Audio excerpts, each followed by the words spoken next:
Welcome everyone to another edition of the Classic Comic Archive, a series where I recap and review many of Marvel Comics' most seminal early issues.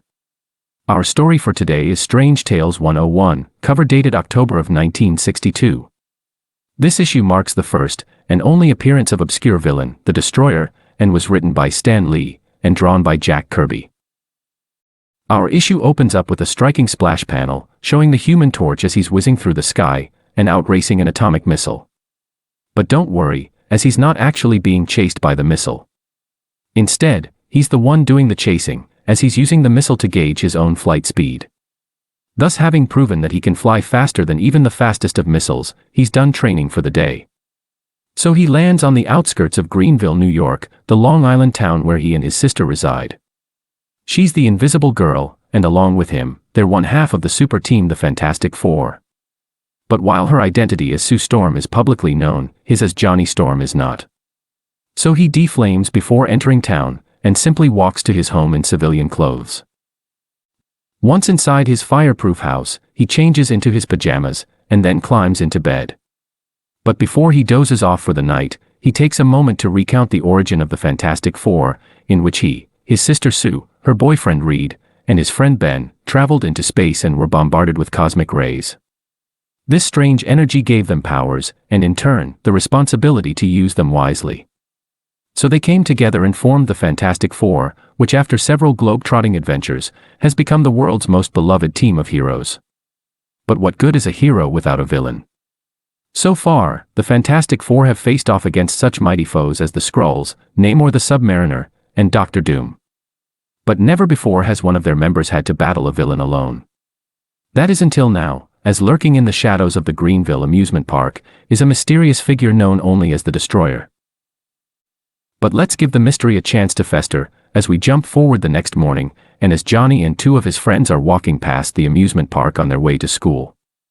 Evidently it's still under construction, and thus much of the town is eagerly waiting for their chance to experience its many thrills. But one person isn't so keen on its completion. The Destroyer. He sent a letter to the local newspaper, threatening to strike if the park's construction isn't halted immediately. But the paper's publisher, a man named Charles Stanton, disregards the letter as nothing more than the ramblings of a fun-hating grouch. So he ignores the warning and neglects to give it to the police. Thus the next day, a scheduled test of the park's roller coaster goes forward as planned.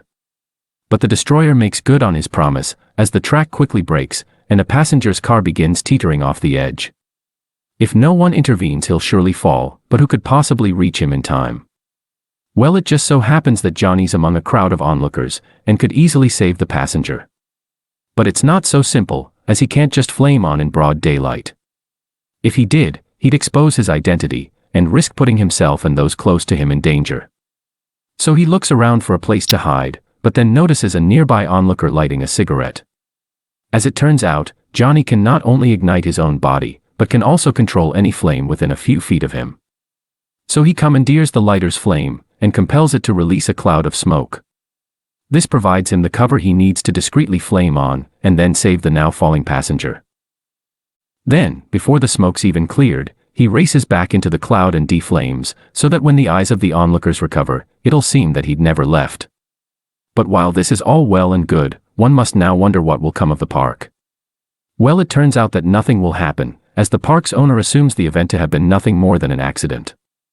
So he simply orders the coaster to be repaired, and authorizes construction to move forward as planned. But the following day, the local newspaper receives another letter from the Destroyer. In it he claims responsibility for the coaster accident, and pledges to strike again if the park's construction isn't halted immediately. Taking this threat more seriously, Charles Stanton delivers the note to the park's owner, but the owner remains convinced that the coaster's failure was a mere coincidence. So a few quiet days pass, until another emergency strikes the park, as its large parachute jump begins to collapse during another test. So Johnny, who once again happens to be among a nearby crowd of onlookers, races into action. But instead of covering himself with a cloud of smoke, he ignites his hand and quietly shoots out a cluster of fireballs. These bright flurries distract the crowd, and give him a chance to sneak into a nearby funhouse, where he flames on, and then rushes back out to stop the parachute jump from collapsing. But as it turns out, saving the tower isn't that hard, as the torch just heats up his hand, and then welds its supports back together. And now that that's settled, he simply distracts the crowd with a flaming duplicate, and then slinks his way back in.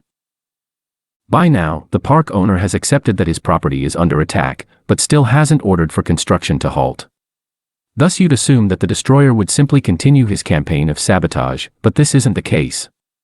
After all, both of his schemes have been foiled by the Human Torch, and he has no reason to assume that any more wouldn't. So if he's going to force the park to finally halt construction, he's going to need to take out the torch. So a few days after the tower's near collapse, he sends another letter to the local newspaper, in which he challenges the torch to a battle on the outskirts of town. The newspaper then publishes this challenge, and reading the day's edition, Johnny decides to accept it. But just as he's about to head out and confront the destroyer, he's stopped by his teammate The Thing.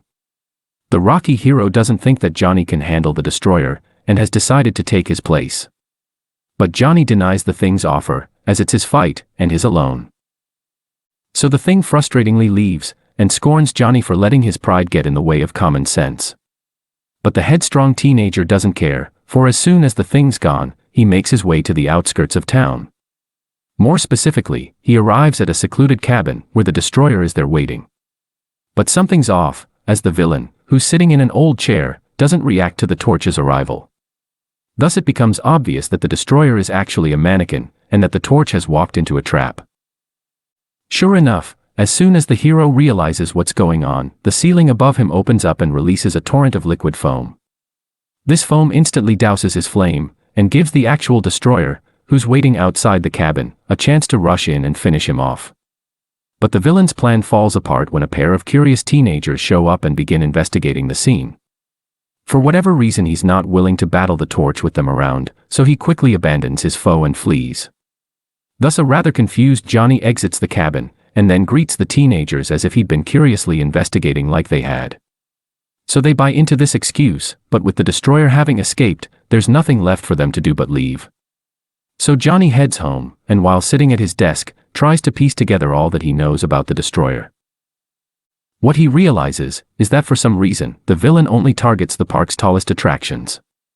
Thinking about this, Johnny starts to wonder if the roller coaster and jump tower aren't actually hidden vantage points. There's only one way to find out, so he immediately flames on and flies out to the park. Once there, he lands atop the roller coaster, and looking off into the distance, spots a Soviet submarine floating in the nearby harbor. But he's also spotted by it, and so it quickly prepares to submerge and flee. So he pursues it into the ocean, and before it can get very far, manages to boil the water surrounding it. Thus the crew inside begin cooking alive, and quickly surface to end their torture. But at that very moment, an American naval vessel happens to be passing by, and noticing the torch's bright flame, comes over to investigate. Thus they discover the Soviet submarine, and swiftly apprehend its crew. And among them is the destroyer, who's subdued by the torch, and then unmasked. It turns out that he's Charles Stanton, the publisher of the local newspaper. Apparently he's been smuggling American secrets for a long time, and since the beach was once secluded, no one ever noticed when a Soviet submarine would surface to receive them. But then it became an amusement park, and from the tallest attractions, anyone could see the exchange. So Stanton had to somehow stop the park from opening, and took on the destroyer identity to do so. But now he's in custody, and there's not much left for the torch to do. So without even giving the American sailors a chance to thank him, the issue subsequently ends as the torch flies off for his next adventure. That concludes the Human Torch story in Strange Tales 101, and another episode of the Classic Comic Archive. But as always, I would like to offer a brief review of this issue. Overall, I thought that this was a solid, if rather simple story. While it did its job as a series opener, it just didn't offer much excitement. The Human Torch simply solved a mystery, and foiled a villain's scheme. He never really fought the destroyer, and didn't do anything unexpected. But the issue did accomplish what it set out to do, as it introduced readers to the Human Torch, and gave him a few panels to show off his powers. So with that in mind, I'll give it a pass, but I'm hoping that future issues are a little more interesting.